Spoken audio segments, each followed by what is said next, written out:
Good afternoon, ladies and gentlemen, and welcome to the latest in our series of webinars. I'm Colm Markey, an MEP for Ireland and Midlands-North-West. We have a lot of challenges in the last number of years of facing how we're going to meet our climate challenges, and it's been seen as a burden by many, not only the farming sector. But carbon farming is seen as an opportunity that we have that can turn that challenge into an opportunity. And here today we're going to discuss the topic that is carbon farming, capturing the opportunity. We have three speakers here to talk about this topic. We've Christian Holzleitner, Head of Unit for DG Climate Action at the European Commission, who recently issued a communication on carbon farming and had a webinar yesterday in relation to the same issue. Second up, we have John Gilliland, Director of Agriculture and Sustainability at Devenish. John has a long history, I suppose, as a farmer for a start, and then equally he was President of the Ulster Farmers Union for a number of years and went on to chair the UK Climate Change Council, the UK Rural Climate Change Council. And finally, we have Gary Lanigan, Principal Research Officer at Teagasc, which is the Irish Agricultural Advisory Service. So anyone who's been at any of our webinars before knows we don't basically hang around, we get straight to the issue. So I'm going to give each of the speakers approximately 7 minutes to do an intro. And then beyond that, then we'll be going to questions and answers. So I'd urge everyone to put your questions into the chat, and we'll pick them up here, and I'll put them to the audience as appropriate. So without any further ado, I'll go to the first of our speakers, which is Christian Holzleitner. Christian, as I say, you issued what you described as a communication before Christmas about carbon farming. Can you just tell us what the Commission's perspective is, or where you see from here? Yes, sure. Thanks, Colm. And first of all, thanks for the invitation. Very happy to be here. And I start with with our big target in climate policy, which is we want to be the first climate neutral continent economy in 2050. For this, we need to reduce the use of fossil fuels dramatically to go down. But this will not be enough. We also must get better at catching the CO2 out of the atmosphere and storing it into our soils, into our forests. And there are a lot of ideas around and initiatives around Europe how you can do this. The rewetting of drained peatlands, agroforestry, and I think the two panelists will go into more detail of other solutions that you can do there. And there are a lot of different business models how you can bring additional income with this.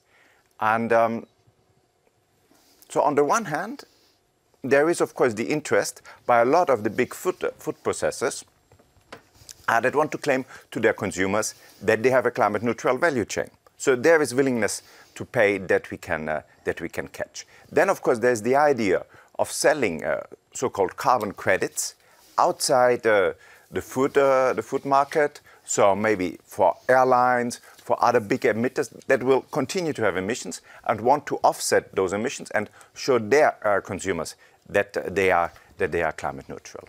Then, of course, what you see, more and more member states are interested in this. So we are currently looking at the strategic plans under the common agricultural policies that member states have submitted to us, and we see more and more interest there to have these carbon farming schemes.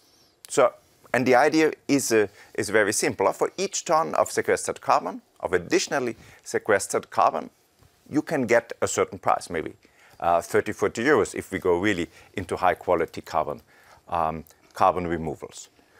So then also at the EU, we have our own programs where we want to pilot such carbon farming schemes, like the LIFE program. We have under our Horizon Europe program an own mission for healthy soils, where carbon farming is also one of the focus areas. So there's a lot happening, and there are very diverse views which of these models that I just described is the right one.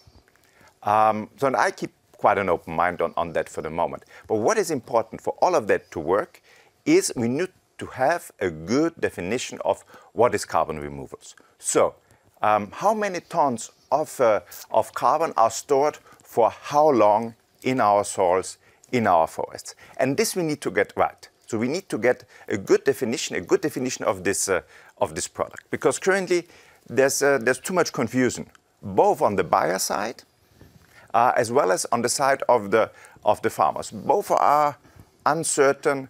Okay, how much how much income can I generate if I do this and this? And also on the buyer side, okay, what do I get? Is this really an additional action, an additional ton of carbon removed? So this we need to get clear. And this is what we at the European Commission, what we want to work on. So we want to scale up all these local initiatives, provide a framework. How can we define carbon removals? How can we define a European standard on that?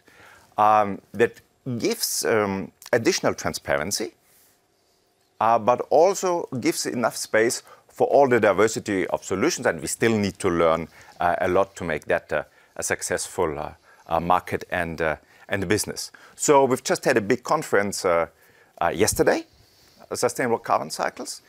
We will soon start an open public consultation on that, so that should come very soon, and very much invite you to participate there.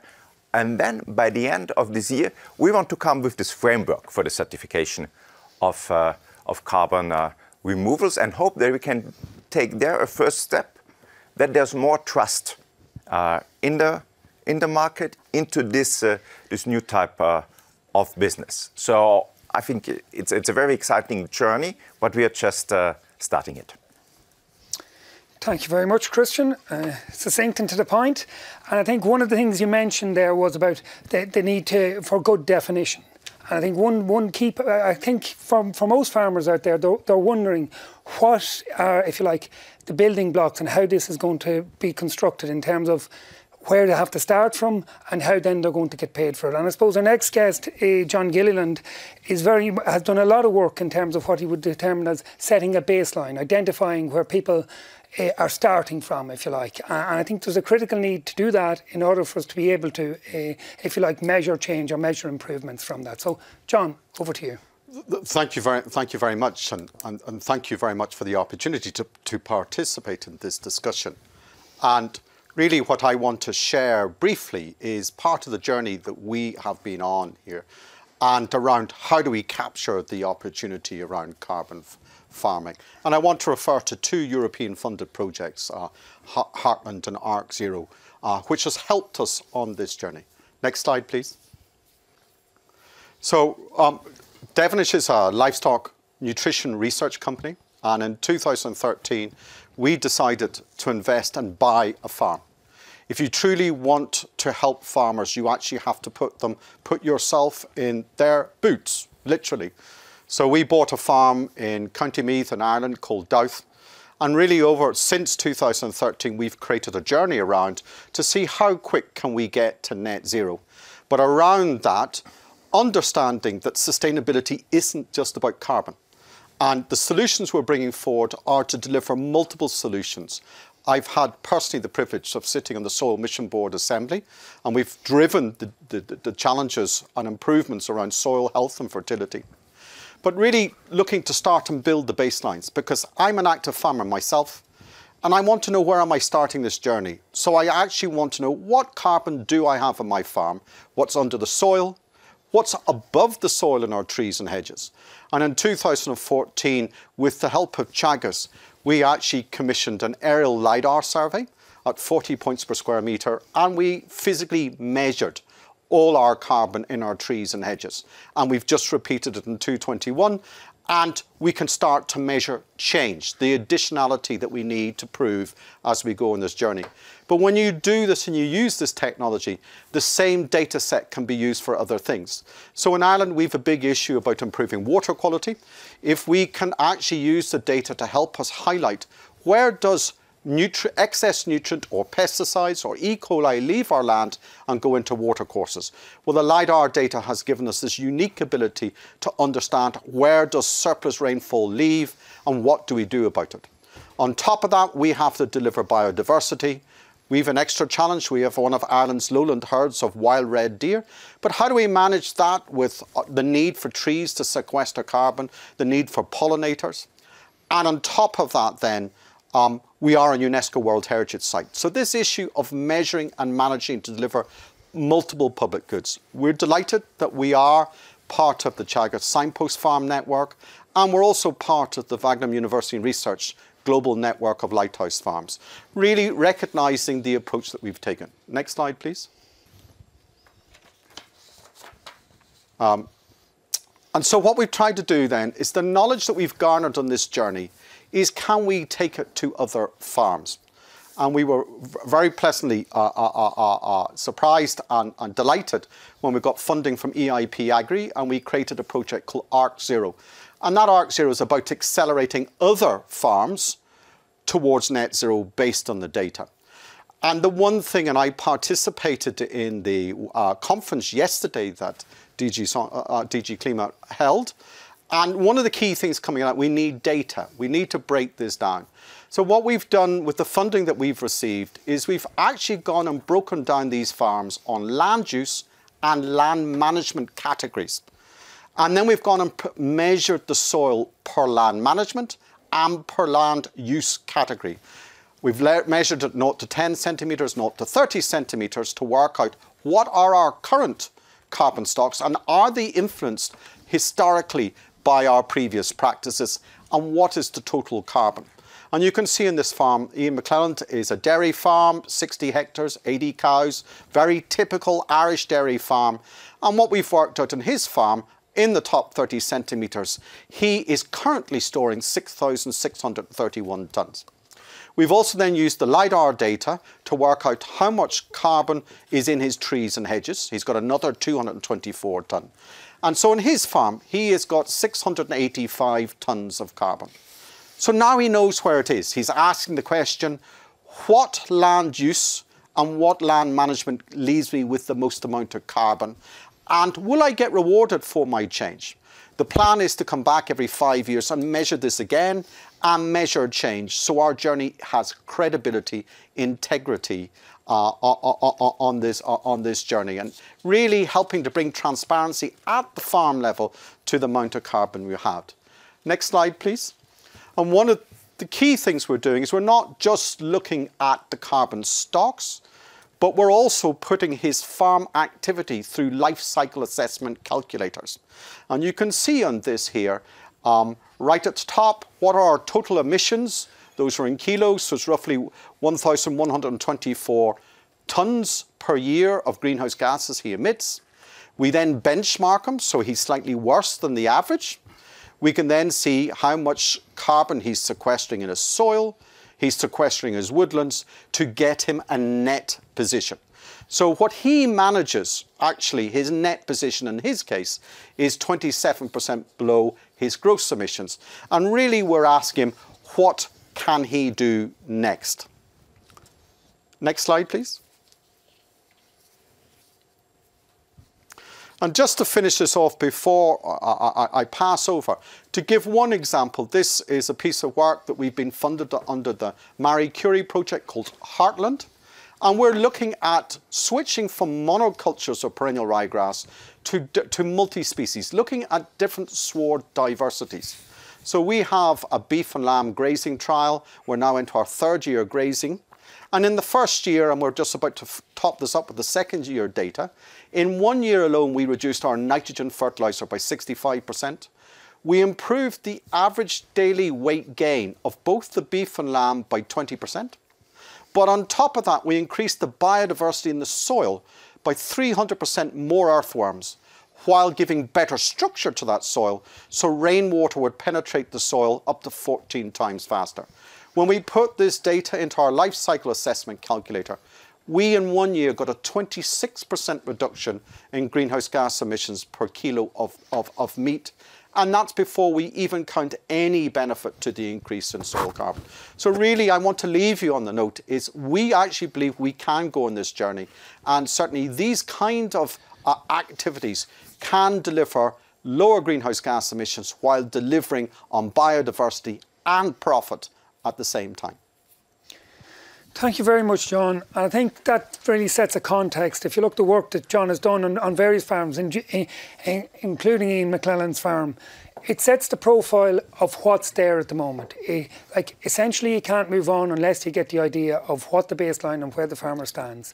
On top of that, then you have to look at how does he possibly move forward from that? How does he get value in terms of the actions he might take, or what value will be put on them actions? So in relation to that, I'll pass over to Gary Lanigan. So Gary, can you tell us a little bit about, if you like, where the farmer should take it from there? Yeah, sure, Colm. So really, you know, what we're about in Teagasc is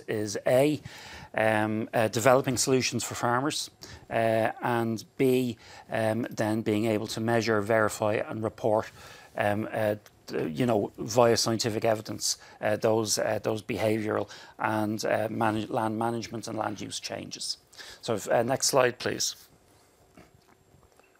So in Ireland, we're a little bit of an outlier in Europe in that we have a very large agriculture sector in terms of our share of national greenhouse gas emissions. So agriculture accounts for roughly about a third of greenhouse gas emissions, dominated by methane from enteric fermentation, from ruminants, and nitrous oxide from the application of mineral fertilisers and organic manures. So agriculture is the single largest contributor to national greenhouse gas emissions. In addition, we're also an outlier in terms of our land use and land use profile. We have, compared to other European countries, quite a small amount of forestry, and we have a large amount of agriculture occurring on peat soils. So the consequence of those two facts means that our land use and land use change sector is actually a net emitter of greenhouse gases, of CO2. And to the tune of somewhere around about 4 million tonnes at the moment.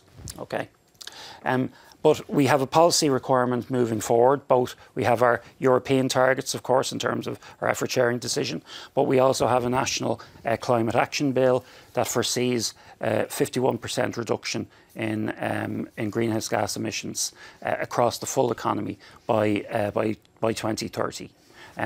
The reductions for agriculture is between 22 and 30%, but the reduction sought for land use is going to be 51%. Next slide, please. So really, in terms of, John talked about creating a baseline, and if you want a carbon farm, you need to know certain things. First of all, what are my on-farm emissions? How much, if any, carbon are my soils and trees sequestering? What's the rate of sequestration? And what measures can I employ to reduce emissions and to increase soil carbon or carbon in my trees and hedgerows? Next slide, please. So the way we're doing it in Teagasc to not only verify carbon sequestration but also to promote behavioural change amongst farmers was to create the Signpost Farm programme. So this is a network of just over 100 farms that measures carbon reduction measures are going to be rolled out on. So those measures were written in a report that we published about 3 years ago called the Marginal Abatement Cost Curve. So it was a menu of 26 to 27 measures that reduce agricultural emissions, that increase soil carbon and carbon in forests, and that also promote the decarbonisation of fossil, the reduced use of fossil fuels by the promotion of bioenergy and on-farm bioenergy, be it AD, biomethane or combustion. So in terms of those measures are getting rolled out across the 100 or so Signpost farms. On those farms, we're measuring the soil carbon on every single field. Okay, so that's roughly somewhere around about 3,000 fields.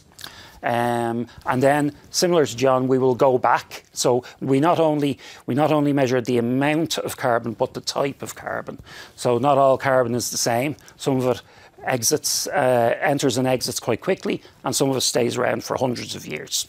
So we measure the amount of carbon and the type of carbon. And again, the measures will then be implemented on the farms, and then we come back in 5 years and remeasure.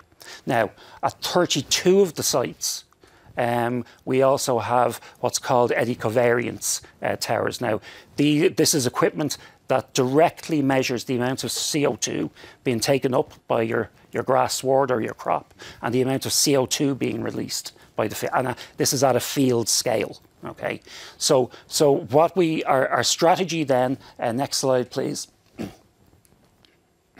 Our strategy moving forward is going to be to monitor the soil carbon on the farms, to use the eddy covariance data to look at what are the principal drivers that drive changes in soil carbon, both in terms of climate, soil type and management. And what we will then use is then utilise data from our LIPIS data, so land use data from LIPIS data, our soils maps, our nutrient management plans that we make for farmers.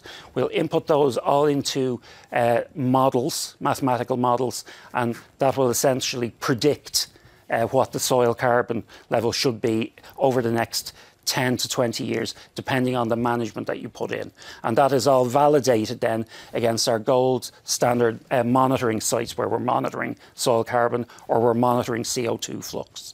So that really is our approach to MRV, to utilise gold standard sites, to look at the interaction between the abiotic, the factors such as soil type and climate, but also then the bits that the farmer can change, like, you know, optimal pH, the inclusion of legumes or multi-species, as John talked about. And we'll look at all those. We'll be able to then fit the measurements and the models together, and then it will be the models that we will utilise in our national inventory. And it's very important to state that all this stuff needs to go into national inventories in order to be able to gain credit on either an individual farmer basis or as a nation state, or as the whole continent.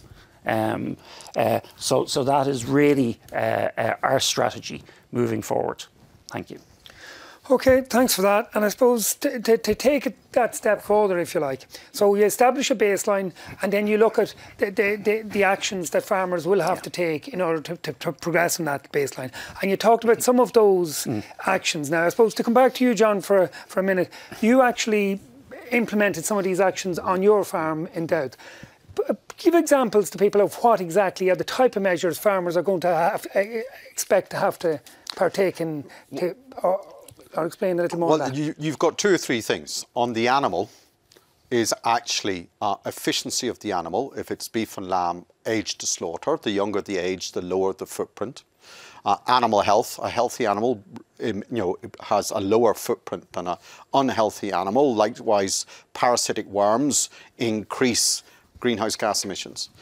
On the landscape side, the first thing we started is getting our soil pH right. You know, only 18% of farms in Ireland are at optimal fertility, on which acidity on mineral soils is the worst culprit. So getting those right. What I've highlighted here is actually then building legumes and herbs into that. And what was really interesting in that work, and we're now into the third year, and is we're also increasing profit as well. What we've done is we've reduced our nitrogen, we've reduced our greenhouse gas emissions, we've increased biodiversity, we've improved water quality, and we've increased our profits. And what we're trying to do is show people that actually delivering on the environment can also deliver on the bottom line, which is actually what I need to answer to the bank manager and my family members every year. And just moving on from that end of it, I suppose the next question that's come in actually from Daniel Murray is around who's actually going to buy these credits. Like, I think this is one of the big questions in terms of, I suppose, if you look at the private sector and carbon trading at the minute, the price, as you rightly said earlier, is very low. And the idea is that we'll have to, if you like, get credibility behind carbon credits in order for the value to go up and maybe to be attractive to, I think you mentioned figures of 30 euros a tonne. Gary, to come to you, because I know you've done a lot of work in this area, in terms of the actual putting a credibility behind these, driving up the value, that people in the private sector can actually have credibility or belief in these figures, that they're prepared to pay for something that they know is real. What do we have to do to make sure that that'll happen? Well, we have to make robust measurements, and we have to do them at a lot of sites, and we have to keep on doing them. And there's no real quick fix to particularly in terms of carbon sequestration. So you have to really monitor it over a number of years. But, you know, I think we feel confident that A, we will have the robust measurements, and B, there's quite a lot of activity going on in the research community around Europe at the moment to get the soil carbon models calibrated and operating at a sufficient level that will satisfy both the inventory compilers and also the wider business community. Yeah. Christian, I suppose this comes down to the crux of it, really. For this to work, there has to be value in those credits. And as the man asked, how do you ensure that there will be a valid value that will be worth the farmer's while investing in to get the profit out of this? Yeah, I think this is, and I cannot agree more than, first we need to get the monitoring right. This needs to be a credible product, and I think we can do this. I mean, there are a lot of digital solutions out there, also with the modeling. I mean, there's this idea, okay, to which extent you can then base the monitoring based on the actions you take or on the results or a combination of that.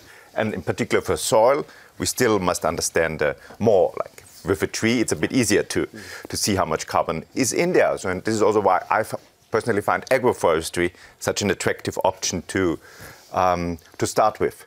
And this is what we want to do with our initiative. And we want to set up an expert group and really get the experience from all over Europe together and get first on this monitoring. And once we have that, we can build, as I said before, different business models on it. So there is interest on that. As I said, I think in the first place, and what I'm particularly excited about, is with the food processors themselves. Because I think it would be a very good argument if we could say to our consumers in Europe, look, food production is climate neutral, or in the best case, it's even climate positive. There's no negative effect on climate. So that would be such an important message. This is also why we proposed for 2035 this ambition for the whole of Europe that the production of food and biomass should become climate neutral. So if you like, the trading in these carbon credits, it really could go two ways. One could be within the agricultural sector to make the agricultural sector carbon neutral, and on the other side it could be traded to the other sectors, be it aviation or various other construction or whatever, to make them carbon neutral as well. And I'll come to all three on this. I'll perhaps start with you, Christian, then come to John. In the debate between those two options, you firmly believe that the food sector is the one we should start with? I think it's a natural point to start with, because we can also use the whole business relationships that are there. Because already now, I think a lot of the purchasers of food, they already set certain requirements how farmers should do their work or provide additional information. A lot of those companies give a lot of advice to farmers. So I think we should build on these existing relationships. It's interesting you say that, because one of the questions that's come in here from John Graham is that very question. Should agriculture be used to offset the carbon emissions of other sectors? And I suppose, John, I know you have a few thoughts on this. I have. And my view is, very simply, we need to go forward with caution. At the moment, the pressure in our sector is not only coming from concerned citizens, it's also coming from policy makers and regulators. Our sector is deemed to be the pariah by the wider media at the moment. And I think we should look to put our own house in order. My worry at the moment, the way the National Infantry is constructed, if we give or sell our carbon credits to aviation, our sector gets no recognition for that. Because if it did, it would be double counting. And the one thing we must go forward is we must have integrity in the process, that there is no double counting. So in the first instance, you know, as a farmer, first and foremost, I would like us all as farmers to get our own house in order. And then if we create a surplus, then see what the rest of society needs. We're the one who's getting the kicking at the moment. And I don't, I'll tell you one thing. I hate switching on the national media and seeing yet again another news stream outlet is criticising us as farmers. And what are we doing? We're producing nutritious food, but we're also custodians of the nation's carbon. And what we're trying to do is bring transparency. The quantity of carbon each farmer actually manages is huge. And we need to make sure that we actually need active farmers managing that carbon in a way that hopefully over time they manage more carbon while reducing their emissions. So it's very important as we go towards trading, we do it in a way that is credible, we do it in a way that's got integrity, but that the National Infantry gets sight of it before we go and give it away to somebody else. If we give it all away, eventually the Commission will put a statutory scheme in place. And when that happens, if we've already sold all our carbon on ahead and we've nothing more left in the tank to give to you, then we're in trouble. So I think it's really important we have this good conversation now. And I think there is a halfway house that you have like a public-private partnership where one another talks to each other, that maybe that at a European or national, the actual government does what we call the measuring, reporting and validation. And the quid pro quo, they pay for it, they get the first reduction in carbon, and then the surplus goes into a private market trading, so that you have real credibility in the journey and concerned society. And I can look at my children and my grandchildren and say, we are putting our house in order for you. And I think that's a real part of this debate, whether or not, if you like, it's a public sector system, essentially similar to the CAP, or whether you're going into the private sector market and commanding a value on those carbon credits that can be, that if you like, private sector companies are prepared to pay for. But just before we go to that, to continue on the same theme, we have a question here from Noel Barton from the Farmers Journal, which is actually asked the question, if we go down the private sector route, will those carbon credits will they leave the sector? And I suppose it's to the point John is making. The answer is yes, they will leave the sector. So I think John has really hit the nail on the head here. I mean, if you're setting up a system, it should be a sectoral system to start off with. So a system that deals with carbon farming across agriculture, forestry and other land use. Okay, and then you can sell on any surplus credits after that. But certainly, again, I would have a fear about double accounting, and that would be something we would have to be very, very careful. Why do we have to be careful about double accounting?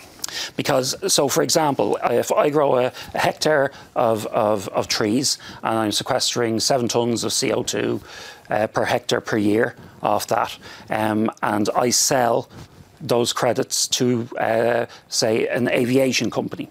That's 7 tonnes per year goes from the agriculture, forest and land use sectors across to the ETS, into aviation. So if you double accounted, what would happen was the National Inventory would tot up all the forestry and agriculture, including that hectare, right, counted it in agriculture, but then the credits would also be counted in the aviation company. So you end up counting the same amount of CO2 reduction twice. But probably one of the things people might miss on that too is if that happens, like Christian, maybe you'll come in on this, if that happens, it'll ultimately undermine the whole system, where the credibility in the private sector will lose a belief in the system if they feel, well, look, he got credit for this already, he can't get it again. That's a concern that's yes, definitely. And I think we need to do 2 things at the same time. First, we need to get the monitoring right. We need to get this started. We need to see, can this be a credible business? Then we need to talk about the long-term perspective. What is like the policy framework that we want to have? And as I said, there can be different business models on which we need to talk. And I would say, and I think what you also are saying, it's first about getting the sector right. Yeah? What some people call insetting instead of offsetting. And I think where we need to work together then also with the food, with the biomass companies to get that right. But I can then also see there are other business opportunities. For example, if you take really a land out of agricultural production. So if you really say, okay, I'm going to re-wet peatland and really focus more on biodiversity, so really take it out. So maybe this is something on which, of course, companies like Microsoft already today are ready to pay quite high amounts. And we have to see how this goes. Together, and we should have a very good debate about that over the next years. I mean, we have a bit of time. Currently, we are discussing our climate legislation until 2030, and I think what we are discussing now is post 2030. Then. And do you foresee, Christian, in that situation, if where the payment of re-wetting of peatlands, at the moment it currently is in the National Inventory, showing us as a net emitter.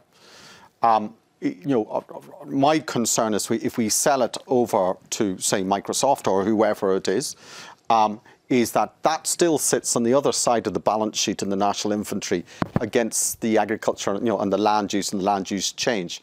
Is there a way that the two can talk to each other? Can we find some way that we get the National Inventory down for our sector while still bringing new money into the sector? I think this is one of the big questions that certainly we had discussions, if you like, earlier in the day with various groups, and a very long and extensive day with many stakeholders, in fairness, and good discussions. And one of the concerns was just that, like, if you have, let's say, a public sector system, and then you're trying to equally attract private sector money, like something akin to the CAP, if you like, but also private sector money.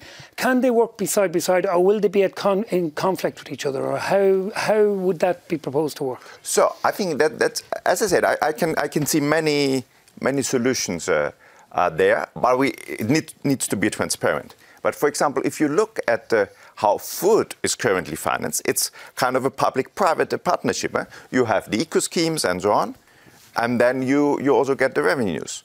So I could also see a system where you have, I mean, if you have an eco scheme for regenerative agriculture or whatever, that's both good for the food production as well as for carbon sequestration. And then maybe you are happy with that. But then if you want to go into more measurement and so on, you can maybe on top sell carbon credits. Okay, and then one needs to avoid how there's double counting. But I think as long as it stays within Europe, you don't have so much that problem that it goes outside of your national accounts. Because if you talk about airlines, and you talk about this international mechanism, which is called CORSIA, then of course, then you are bound to the rules of the Paris Agreement, and you have to move it out of the Irish inventory into there. But that's a very specific case. So we can look, what we can discuss and what we should discuss is how do we create a European market, so within, and then of course we have to solve these accounting issues. But I suppose one of the things from a farmer's perspective, Gary, is that like if they see a carbon credit that they ultimately feel is theirs, yes, and they want to sell that in the private sector to someone, be it Ryanair or whatever, yeah, they maybe feel that if it's a state-run system where, let's say, they're incentivised, they don't. If you can't double count, then they can't sell that then to Ryanair. So how do you get the balance between the two of them right? I think it could be quite difficult. I think in the first instance, a state-sponsored, state-run or EU-wide scheme for the sector is the best way to go about this. To get things started. To get things started, you know, and after that you can start bringing in the private sector. You know, the state or the EU would put a base price on carbon. Yes, so there should be incentivise people to. Yeah, you need to have a floor price on it to incentivise it. So the two big beasts for Ireland in terms of land use will be afforestation and the re-wetting of peat soils. Yeah, so they are going to be the two, and actually they're the two easiest to measure. Actually, in the just on them 2 points, Paul Brogan asked a very question about the thorny subject, I suppose, of peatlands, and is there going to be a value placed on peatlands, or like I suppose a lot of people have been concerned about when they hear that peatlands are considered to be a net emitter of carbon, and there might be land use change suggestions for peatlands. What's the future for people with peatlands? Okay, so it depends on the peatland, first of all. So at the moment, we're rolling out our eddy covariance, CO2 and methane monitoring towers around the country. Department of Agriculture funded, so it's called the National Agricultural Soil Carbon Observatory. Now, 8 of those towers are going on peatlands. Okay, and what we want to find out is A, how much CO2 are these peatlands are they emitting when they're drained, and how much that CO2, how much of that will be stopped if you raise the water table up, and by how much do you need to raise the water table up? That sends alarm bells off for farmers. Okay, thinking, what's in it for them? So as everybody has been saying, there would need to be a floor price on carbon. So if, for example, you have a farm on a raised bog, okay, and that raised bog under IPCC current rules, it's emitting somewhere in the region of about 20 tonnes of CO2 per hectare per year. Okay, now if you were to pay a farmer €50 per tonne, that's €1,000 per hectare. So that land then suddenly becomes quite valuable, yeah? And it would have to be on an ongoing basis, because it's an ongoing emission that you would be paying the farmer to literally farm carbon. On an annual basis. Yeah, on an annual basis. They would be curating the carbon stores. What can he do, just to get thesis out, because there's a lot of people who'd be nervous enough about this. What can he do? What options does that give him? Right, he can curate the carbon on one side. And I might come to you as well on this, John. Like, obviously the water table is one thing, but what activities would you envisage would go on that? Okay, so we have a couple of projects starting on this. So the first thing we want to actually find out is, well, what happens if we simply stop fertilising it, okay? Because the microbes that release the CO2 need carbon and they need nitrogen. So if we stop putting the nitrogen on, how much will that cut off the emission? And then how do we don't necessarily have to completely re-wet that grassland or cropland. It may be that we do it seasonally, or we simply raise the water table up 10 or 15 centimetres, so it's still below the surface. So for instance, will a farmer be able to continue to graze? So they could still continue to either seasonally graze, or to take a silage cut, yeah? John, what do you see as the future for those peatlands in terms of a business model or a farming practice? Well, the very first thing I would like is that we actually understand what we're dealing with, because where exactly is the peat, how deep is the peat? So I'm a great believer of this baseline. Getting the profile. Just getting the profile, because some land, people mistake wet land, they say it's peat. It may not be, it may be heavy soils that are wet. And in those cases, let's take those out, and silver pasture agroforestry would be ideal, because it would dry that out. You've got far better trafficability, and you can use those in a more, in a proper way. So can we get a better understanding too?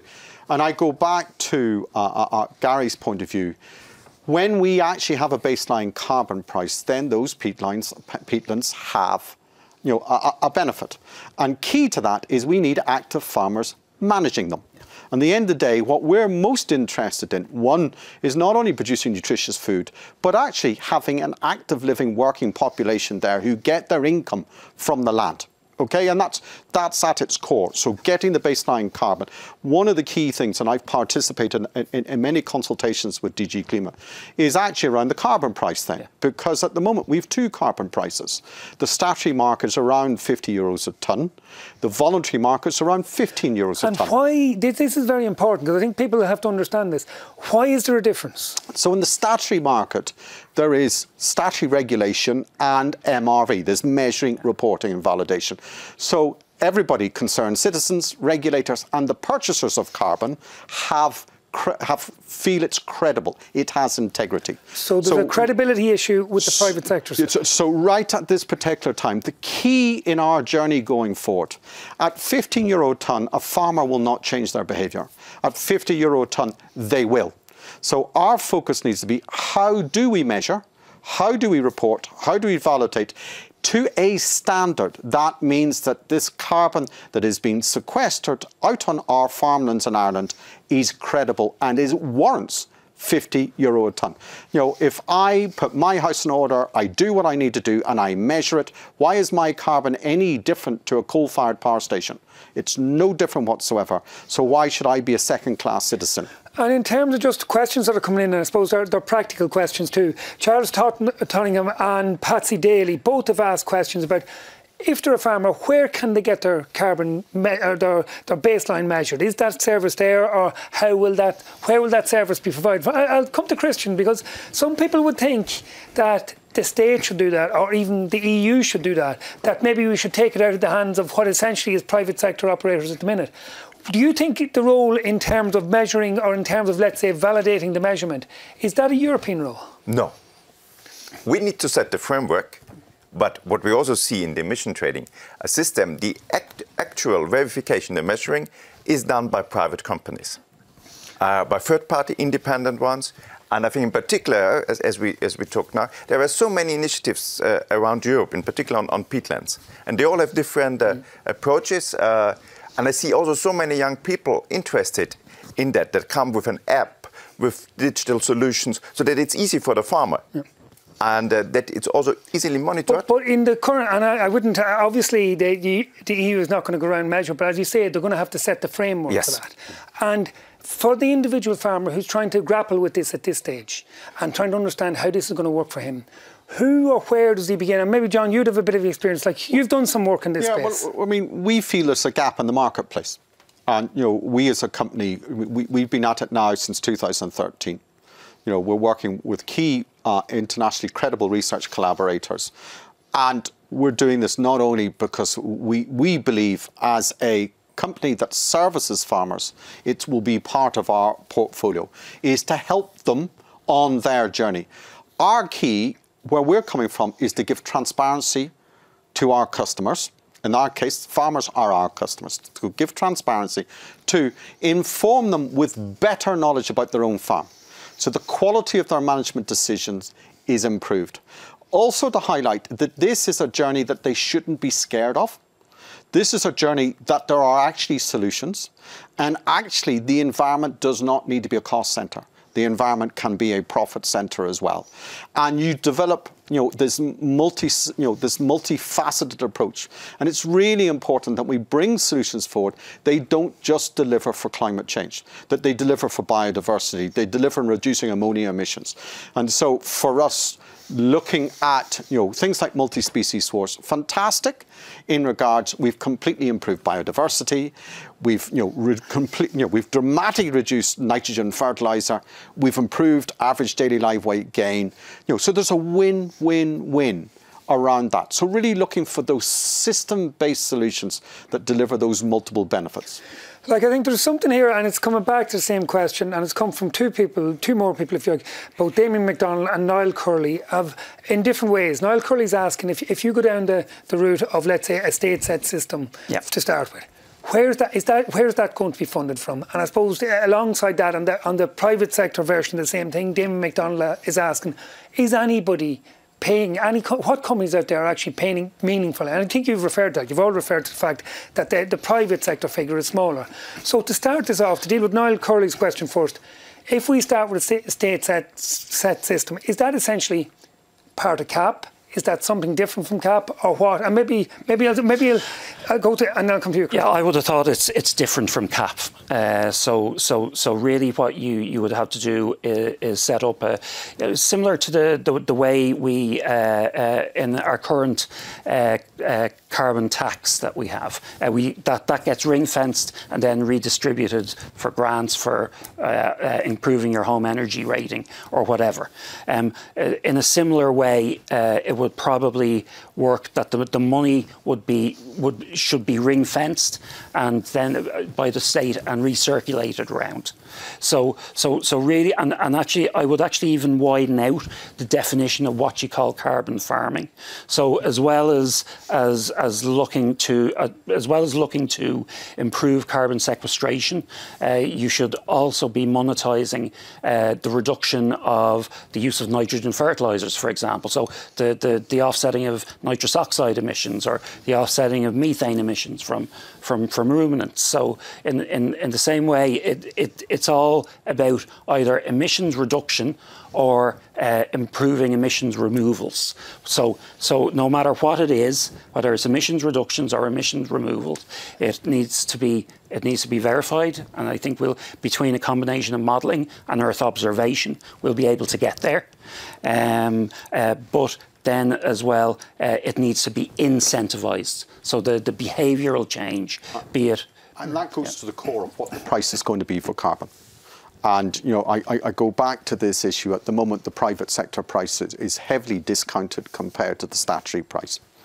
And, you know, I'm really delighted, you know, on the paper the Commission produced before Christmas, looking at sustainable carbon cycles. I love the title that cycles are in there, because actually carbon in our landscape is not permanent, it cycles, and that you need management to manage that. So I really love that. But also the commitment now, you know, over the last couple of weeks to bring forward before the end of this year, you know, a consultation about a framework. Because the bit that's missing out there is the recognition and integrity that a private sector system.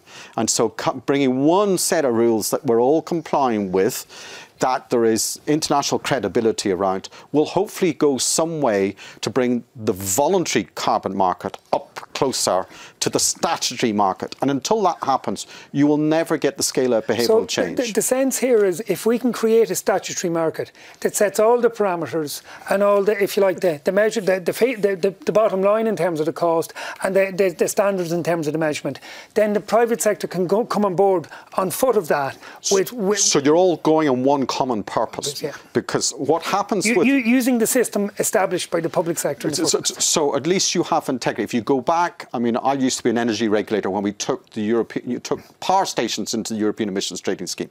And the reason that happened was, up until then, it was like a Wild West. There were all different kinds of standards. There was double counting, there was no counting. What the statutory scheme did is it brought commonality to the whole thing. It brought integrity, and the price came up. And, you know, if we're going to go on this journey for the land management and farming sector, we need the same. We need a common framework, common set of rules that everybody knows what they're playing, and then that will give confidence in the private sector price that this is not discounted carbon, this is not inferior carbon, this is carbon of the same quality coming out and as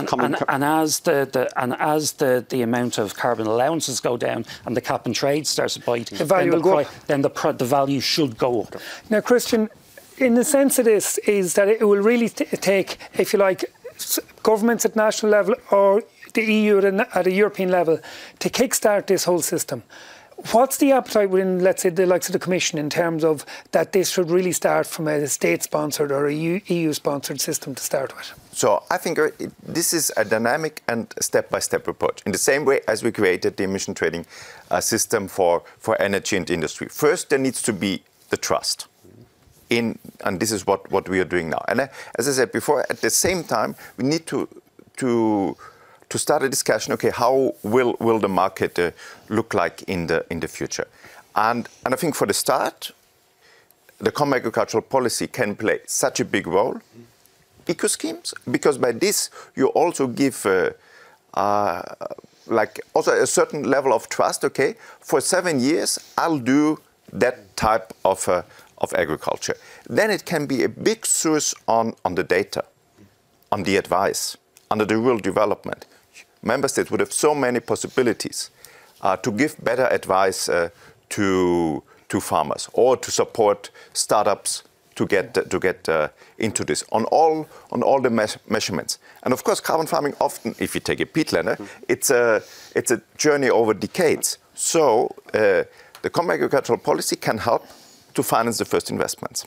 And then we also have public, some member states are already using funds outside the Common Agricultural Policy. So for example, Germany says, okay, I take a certain amount of my revenues from the existing emission trading system and I put it to the farm sector. There are now also in the discussion in the Parliament similar amendments. And so would you see then from a pan-European basis that there could be a scenario where, let's say, ETS money, emissions trading funds that came in from that could be used on a national or European basis to basically fund, to kickstart, if you like, an emissions trading scheme? I think what our position as Commission is that all the revenues from the emission trading system should be again used for climate action. How member states are doing this then? It's in the current legal setup, their choice. But of course, using them also for the agriculture and forestry sector is of course one option for them. Just a couple of questions that have come in here. Hedgerows and forestry, well, hedgerows in particular, is a particular area that I suppose you talk about your LiDAR testing and you can see, you can profile the land.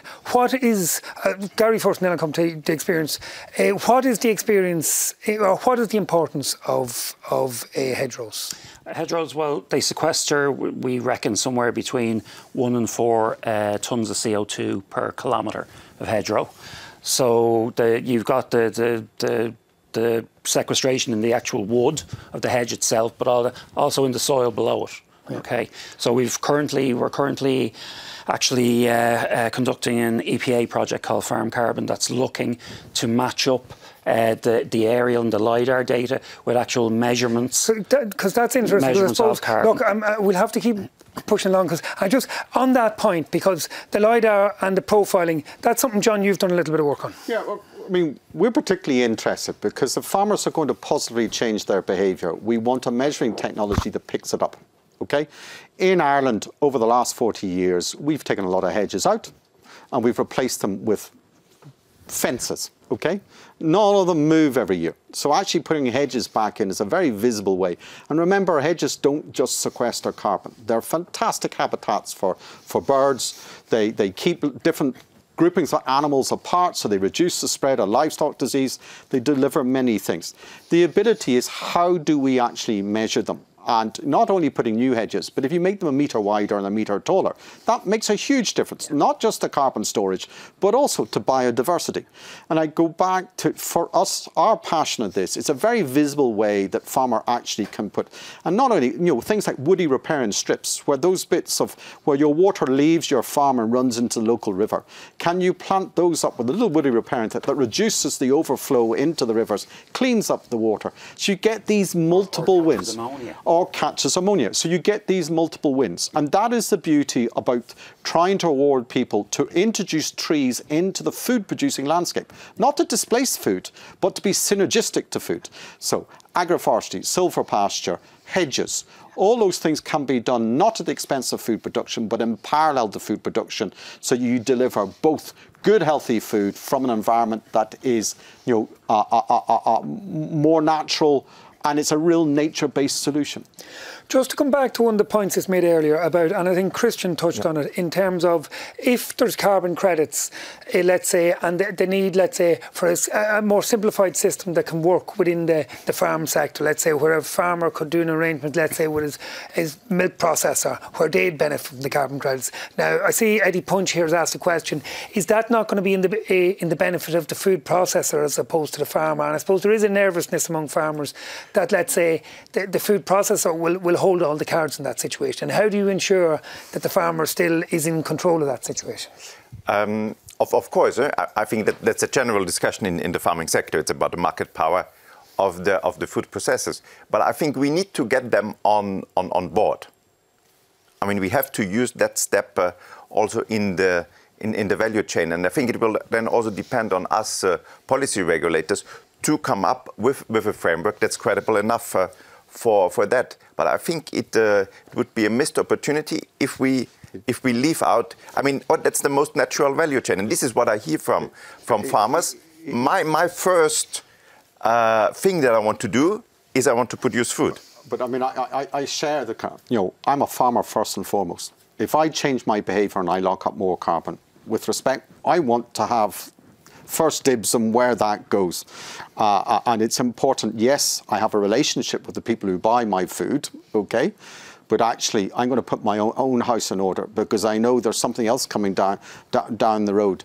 And I think this is a very sensitive issue with the farming community, is that they are concerned that actually before we even get into into carbon farming, that there will be a done deal that farmers' carbon doesn't belong to them. If they change their behaviour positively, okay, they should have ownership. Likewise, if they do something to the detriment, sadly, they will have to pay the price of it. You know, that's the flip side of owning your carbon. And I think there's a sense of that in terms of if you consider the current CAP scenario where farmers get paid for complying with a set of rules, for want of a way of putting it. And if you set up a public-based system, is it going to, even if it's not necessarily the case, is it going to be perceived as being like that, that ultimately farmers have to comply with rules in order to get a payment? Whereas, is there a thing then that if it's in the private sector, it'll be seen both by the general public and by the farmers themselves as them getting money from the market and the market demanding the standards? When it's the state or when it's Europe that demands the standards, it's kind of like they're the schoolboys as opposed to the farm managers, if you know what I mean. And how do we ensure, back to John's point, that farmers retain ownership? Because ultimately, if we want farmers to buy into this, they're going to have to feel that they're making the choices and they're deciding to do it. They have to be invested enough in order to manage that carbon. Yeah. So they need to be invested. So they need to own that in some way, shape or form. Yeah. And I think the fear that Eddie Punch has mentioned there is that be it the co-op might own it or the state, and we have to make sure that doesn't... But I think in the beginning the farmer owns it. It's about then, to whom would he sell it? Would it be in a package together with the food?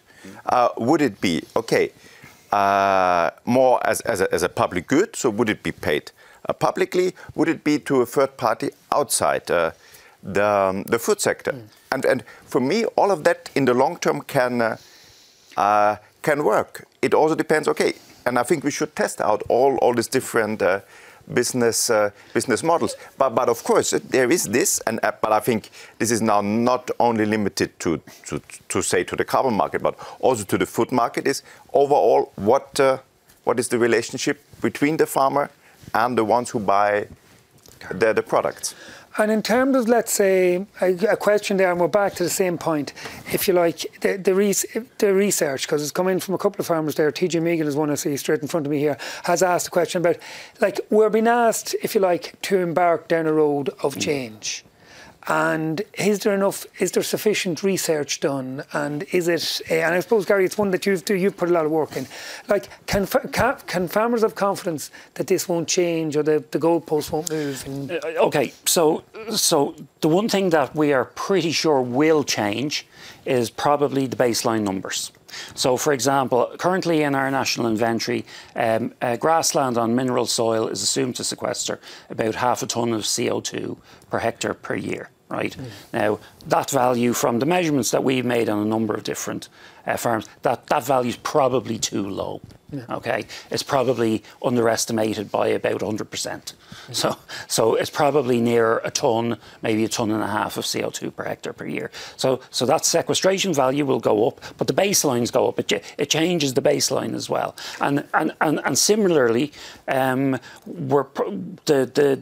emissions from our blanket bogs, not from our raised bogs, but on our mountainous blanket bogs, the emission is probably too high. So again, that value will probably change. So just because it's very interesting to take that through to real economic terms for the farmer.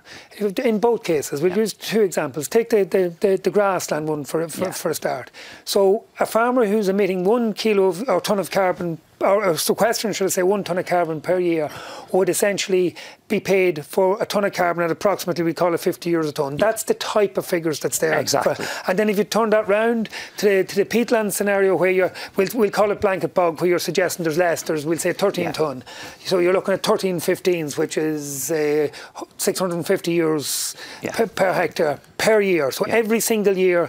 Every single year, it would have to be done on an annuity basis because you can reverse that quite easily. So carbon sequestration is reversible.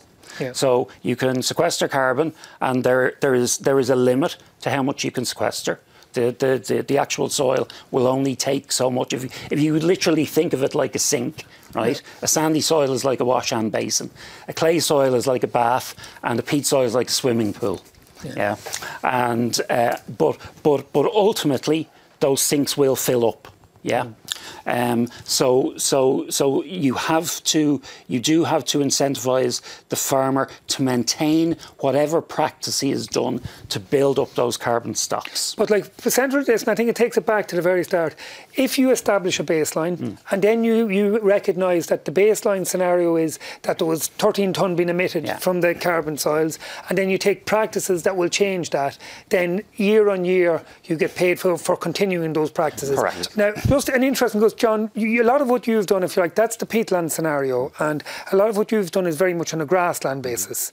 And in terms of the grassland scenario, what are the opportunities here for grassland? Like, okay, you can say the soil will sequester so many tonnes of carbon, but there are other scenarios there as well as just the soils. Or what's your sense? No, well, I mean, soils are the largest opportunity, okay? And where they plateau depends on how you manage it, okay? What we do know in our soils at the moment, as a nation, we have not looked after our soils well. Our fertility, only 18% of Irish soils are at optimal fertility, in which soil pH is the single biggest issue. It doesn't take much for us to go and test it and actually correct our soil pH. And in a mineral soil, the amount of carbon a soil can hold is related to the soil pH. Likewise, the work that legumes do in fixing nitrogen and displacing fertilizer, totally related to soil pH. So, even getting our basics. And really, it goes back to this issue. I think one of the key things we need to do is baseline and repeat the baseline on a regular basis. And let's make it. And, certainly on part of the island of Ireland, they already just made a decision that they are going to baseline every soil over the whole of the 6 counties in the north. And they're going to repeat it every 5 years. They're going to build it into the scheme. They says if you can't measure... Just put that in context. If the state stepped in to do that in the north of Ireland, to put, what's that costing in the north of Ireland? So they're planning to do all 880,000 hectares in Northern Ireland over 4 years. So roughly 220,000 hectares a year. Not only doing the soil measurements, but also doing the aerial LiDAR. And my understanding, that is going to cost somewhere around 40 to 50 million pounds to do that. Okay? If you divide that by 4, it's roughly 10 million a year to do the whole of Northern Ireland. So in the big picture, on a sector that is, producing more than £1 billion worth of added value, actually, it's a very small thing. What you do with those results, what we're seeing is we're having transformational change of how farmers are approaching their soils. And you are empowering them. You're treating them, you're not talking at them, you're talking with them. They are getting something out of it. They're actually learning more about their farm and they're becoming better farmers, which means not only are they improving carbon and water, but they're making more money. Now, just to take it, like we've talked about specifically about carbon here, and if you like, the big thing in terms of the peatlands is obviously carbon. Now, if you talk about carbon credits, you may be talking about more than just carbon. You may be talking about, say, other greenhouse gases like nitrous oxide, for instance, and changes in patterns around fertiliser, or methane in terms of animals. So in terms of carbon trading or emissions trading as a broader principle, is that envisaged to be part of the EU scenario going forward, that this will not just be about carbon, it'll be about reducing methane, it'll be about reducing nitrous oxide and incentivising farmers in that space?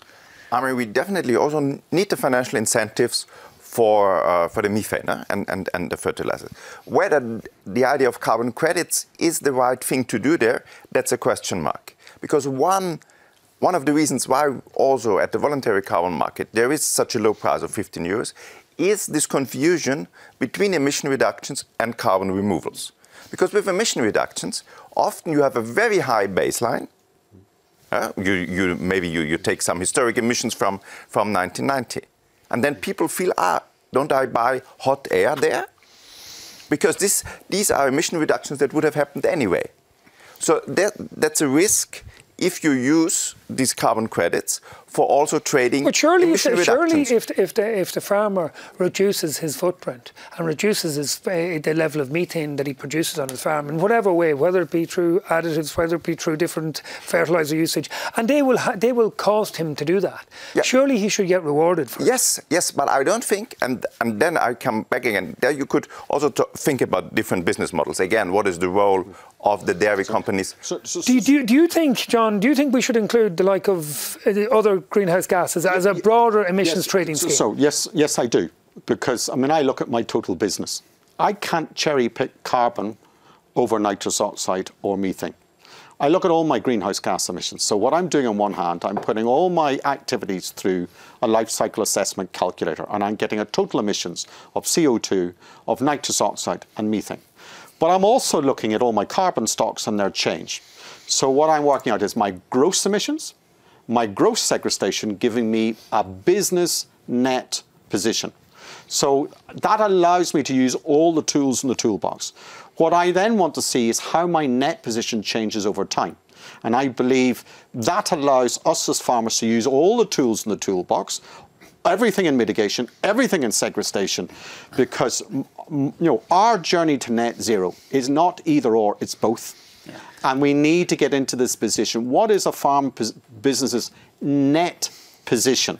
And how does that, and that takes the benefit of both mitigation and sequestration together. Yeah, like I think that's the big thing. Like on your peatlands, if you take the sink that it can, or the mitigation measures you can do will reduce the carbon. On the mineral type soils, that is a smaller part of the overall picture. Like greenhouse gases, like the nitrous oxide in particular with the fertilizer, and also the methane scenario. They are relevant. Oh yeah, they dwarf. They dwarf the carbon.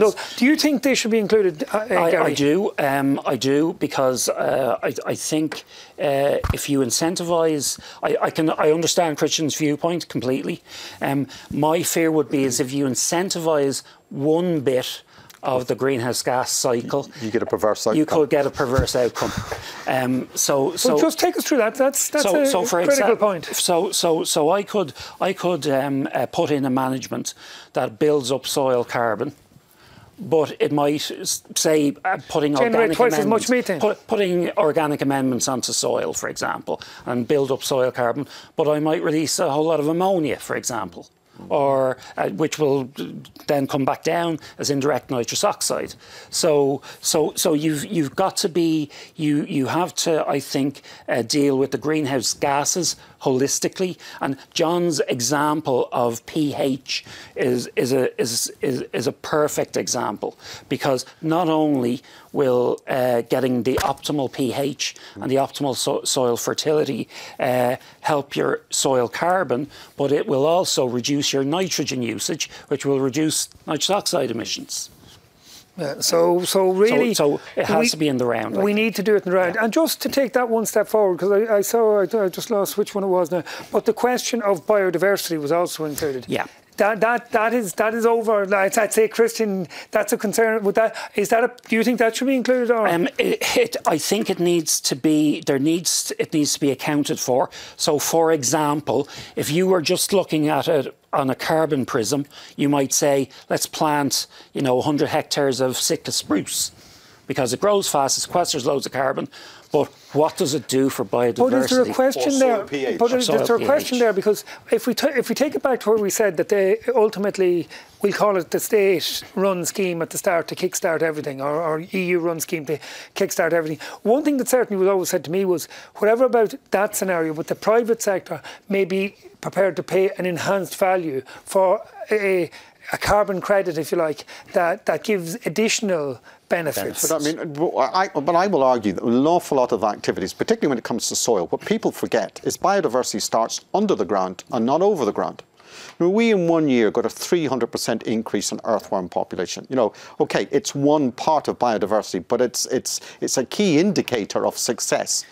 And so I think we can deliver both. I'm not terribly certain how you bring it in to the calculation as such, but we're certainly building indicators that we track biodiversity. In our case, we start under the ground, but also too, the great thing when you use aerial technologies like LiDAR and orthoimaging is if you repeat it every 5 years, you actually see how your above ground habitats change over time.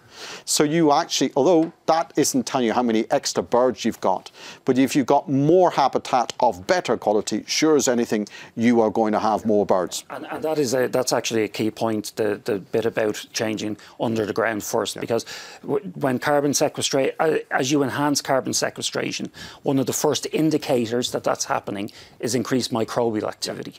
So it's the flora and fauna in the soil that respond first. And it's really important that we labour that, because actually soil carbon is biological. It's not chemical. And one of the beauties of why I loved the document you published before Christmas is that it had sustainable carbon cycles, because the biology in our landscape is not permanent. It cycles.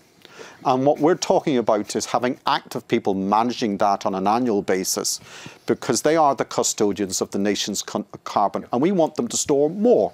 No, and I think in particular, if you talk about soil carbon, it's a good signal for biodiversity. So I think we should definitely sell both. And what you see currently on the voluntary carbon market, if you see the ones who are ready to pay a high price, like Microsoft, Stripes, and so on, they definitely look also at the biodiversity. And do you think that should be part of a state-sponsored scheme as well, or leave that to the additionality in a private scheme? As I said, my current thinking, but we need to go through the certification. I could also see there are certain types of certificates or certain quality levels. As I said, there could be a very basic eco-scheme one. You do a certain agricultural practice. Yeah. Then you go a little bit further.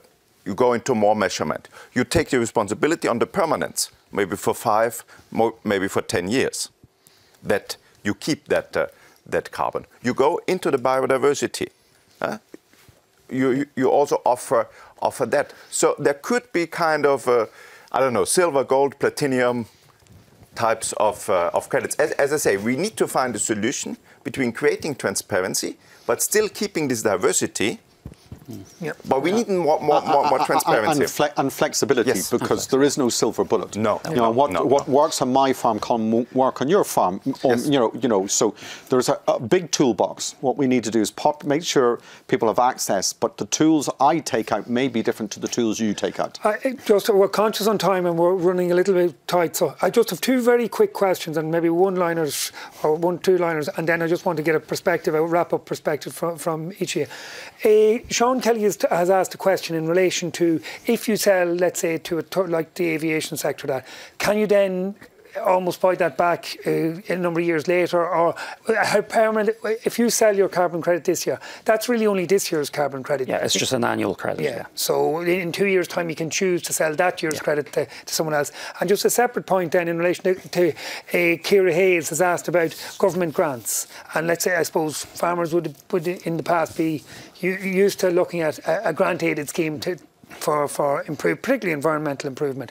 Have grants a part to play in this? Yes, I mean, take for example the TAMS grants have been very successful at getting low emission slurry spreading rolled out, and it's quite a success. In the absence of a floor in the carbon market, there is no other choice. There aren't any other levers at the moment, and what we have to go through is that transition from where we are now, with the tools we've got, the levers we've got, to where we will eventually be, which is a carbon market with a floor in the carbon price, where we know then if we save X ton, we'll get Y. Exactly. Yeah. And that carbon market, if you like, is underpinned by, if you like, taxes that come in from emissions trading that could be recycled from a statutory basis to kickstart it. Just to, because I'm getting it in the air here. Sorry. We really have to wrap up. What I want to do is come to all 3 of you, and just for the farmer on the ground, to take it back. And I'll finish with you, Christian, because maybe that'd be the Commission position ultimately. What are the 4 or 5 key building blocks? And I know we've touched them, but just to summarise them, what are the 4 or 5 key building blocks for each of you that will make this work, that we have to get right over the next number of years to make this happen? So I'll come to you first, John. For me, it's actually knowing where I am in this journey. I need my baseline. I need to know what are my carbon stocks, what are my emissions, where am I on this journey? And that then informs me of my journey. So that's right at the fore. The second thing is making sure that when I measured and monitored, that actually my positive change that I actually do are picked up. So I actually do want a robust measuring, reporting and validation. So if I change my behaviour, I get it recognised and I get the full undiscounted value of the carbon, and not the discounted rate that's currently out there. Gary? Yeah, and I couldn't have put it better myself. Really, what we have to do is we have to make sure that the measurements are robust, so that we're not coming back in 3 years' time and saying, actually, you were sequestering 2 tons of carbon rather than 10 tons. Yeah, so we need to get those measurements and the reporting system correct. And as John said, we need then for the behavioural changes, the management changes that are made to enhance those carbon removals, they need to be countable within the national inventories in order for both the nation state, the EU and the farmer to gain credit for their credits. Yeah. Christian? No, the first step is the data management. Yeah. It's the monitoring, but it's also, as we said in our communication, where we put out the challenge that by 28, every farmer, every land manager in Europe should know what he can do best on his parcel of land, both from the view of the bioeconomy, climate, biodiversity. And then we can build different economic models on that, what we discussed. And in the end, it will be probably some kind of public-private partnership. But I would really encourage everyone to go out there to try it out. There are so many good initiatives out there, and I think it's, as I said, it's a triple win, and I think this is really a market for the future. And just on that point, is this a new income stream for farmers? Yes. Yes, could be, yeah, absolutely. Absolutely. And so, look, to summarise it at that then, the baseline to establish where we're starting from, the MVR to if you like, the monitoring validation to make sure that the actions are doing what they're saying, that'll drive value into the carbon credits, and the value in the carbon credits will drive action from the farmer on the ground. Correct. And that's really what we're looking to do. And if we can get that right, it may not be simple, but it's the model. And I suppose I'd invite people, I suppose, at this stage to, like, I think at the very start, Christian had said that they were starting a consultation shortly. I think people should engage with that consultation, because I think it's very important that I always see with these things that it's the ordinary person on the ground that has the practical experience that really, it's when the rubber meets the road, as they say, that this makes that you really find the engagement and the engagement at farm level. And in Ireland we have I suppose there'd be a lot of talk about the Irish dairy industry and how it's developed over the last number of years. But under that was one of a Teagasc tool, if you like, the profit monitor, that the dairy farmer basically essentially did his accounting, and at the end of the year looked at all his different spends, and he had a profile then of how his farm was working, whether it was effective or not. And in a way, no different than the profit monitor was a profile for him to make his economic decisions going forward. The carbon farming baseline can be the profile in which he can make his environmental decisions going forward. And if we can get those two right, we really we could be on the road to something. I'd like to thank everyone for engaging with us. We had, I think, over 450 people registered for the event, and I know we had well into 200s were engaging here today, and we had plenty of questions which we couldn't all get to. But I'd like to thank everyone for their engagement. I'd particularly like to thank our 3 guests, 2 of who have travelled all the way from Ireland, and I hope they've had a particularly good day, because apart from our event here today, this afternoon, they've also engaged with a number of other MEPs and other stakeholders, and I think they were very robust and informative discussions we had earlier in the day, and hopefully we'll have more after this. And I'd also like to thank Christian, because I think at the back of all this is the Commission are going to play a really big part, as will the Parliament, in terms of formulating the policy. And I think it's so important that everyone gets an understanding of where different people are coming from. And I think today was very good in relation to that. And I'd like to thank all 3 again, and thank the audience for their engagement. And hopefully we'll see you again soon on a similar topic. Thank you. Thank you, Colm.